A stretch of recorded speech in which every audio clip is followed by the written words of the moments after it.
Hi everyone, today I'm going to be doing a book review on Sally Rooney's books. So that will be a conversation with friends as well as normal people. So let's start off with conversation with friends. This follows two friends who are also performance artists. This is Francis as well as Bobby. They meet this woman called Melissa, who takes them back to a place where they meet their husband. They meet Melissa's husband Nick, and what ensues is a love affair between the four characters, mainly with Francis being with Nick, having an affair with Nick, and Bobby having a thing for Melissa that never really materializes. And obviously, there's a lot of tension between Melissa and Francis at some point in the book because, hello, he cheating with her husband. And most of the book is the whole book actually is told through Francis's eyes. So we are in Francis's head for the majority of the book. A lot of people have been raving about normal people. I wanted to first check out Conversation with Friends, and people had rated that low in a very low manner and said that it wasn't as strong as a debut, and Normal People is a much stronger book. But strangely enough, I enjoyed Conversations with Friends more than Normal People, and I found that there was a lot to unpack and discuss in Conversation with Friends. I really liked that there was a focus on other characters apart from, like, let's say Francis or Bobby. And I mean, sometimes I felt like Bobby wasn't included enough in the conversation, and or like in the majority of the book. So I felt like I needed to hear more of who, or like feel more of who Bobby was. But I enjoyed Conversation with Friends a lot. I then read Normal People. A lot of people have been going on about this. It won the Man Booker Prize Award in 2018, or longlisted. No, it was longlisted for the Man Booker Prize Award, and it's going to be adapted into an Amazon or Hulu series. I'm not sure. I have mixed feelings about that though. And basically, Normal People follows two characters, Connell and Marianne. At the beginning of the book, they are in high school, and what happens is that they have a sex relationship where it is kept in secret because Connell, who is popular at school, is afraid of what the implications might be if people find out that he is sleeping with Marianne, who is a social outcast. A lot of people don't like her at school. And then what happens is that we follow them into university, where they go to Trinity College in Dublin together, and the roles are reversed, with Connell feeling alienated at school, having no friends, whereas Marianne now has a lot of friends, mainly due to her being like the different kind of girl, the artsy or eccentric kind of girl, as well as having money, because the majority of Marianne's friends have money, and at some point she's dating this guy called Jamie. I think, yeah, Jamie, whose father was directly involved in the 2008 financial crash. So that's how rich these kids are.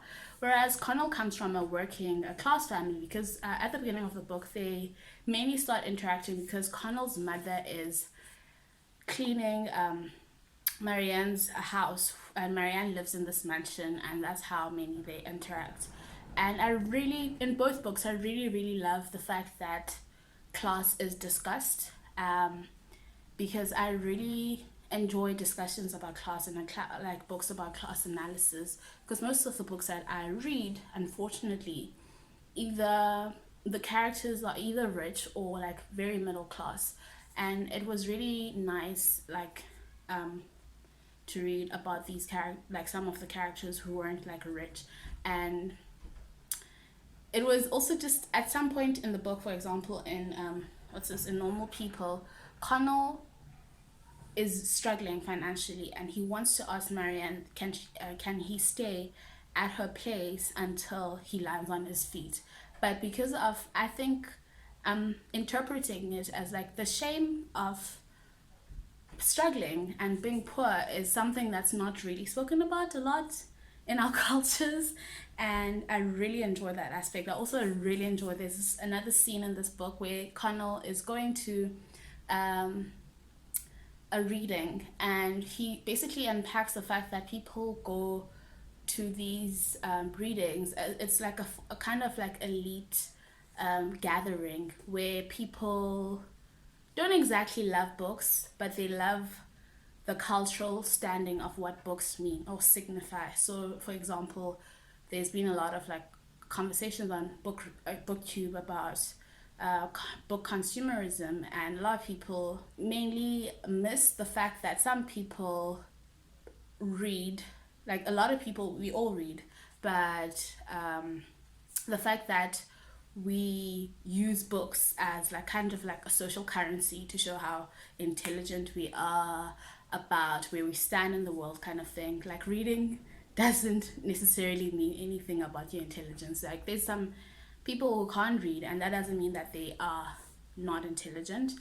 I had problems with the fact that none of the secondary characters were developed at all in this book. That was really, really frustrating, because as much as I understand that this book is about Connell and Marianne's relationship, I it was just baffling, because we know, for example, that Marianne's family is really, really abusive to her, but that's like treated, it's like at the periphery of everyone's, both characters, like problems. And I was like, oh, I really don't get it. And one of the like best characters, I think, Connell's mother, Lorianne, was not explored at all. Like we don't know anything about her. You don't get a sense of who the secondary characters are. And yeah, so that was like a big issue for me.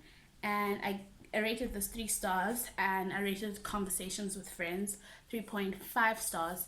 I also, in both books, there's talks of eating disorders or a very unhealthy body image. Those are like sometimes very difficult and very like uncomfortable to read about. And another issue that I had with both books is that because Sally Rooney wants to take her characters away from one setting, she usually gets them to travel to other European countries. And that didn't really, really make sense when, let's say, Francis is also from a working class background, and Connell gets a scholarship, and he uses scholarship money to travel. Francis has like some savings scrapped up, and they get to travel. It's like, I get the fact that you don't want your characters to be in like a setting for so long, but that was just like, it was a bit weird for me. I'm not saying that working class people can't travel, or like it made sense in Connell's case, but Francis's case it really didn't make much sense. And those were like kind of like the problems I had, because I think that if you want to change a setting, you can do that without necessarily abandoning or your character's like background. And yeah, that's all I have to say about these books. Tell me if you've read any of Sally Rooney's work, and if you want to read her work, and I'll see you when I see you. Bye.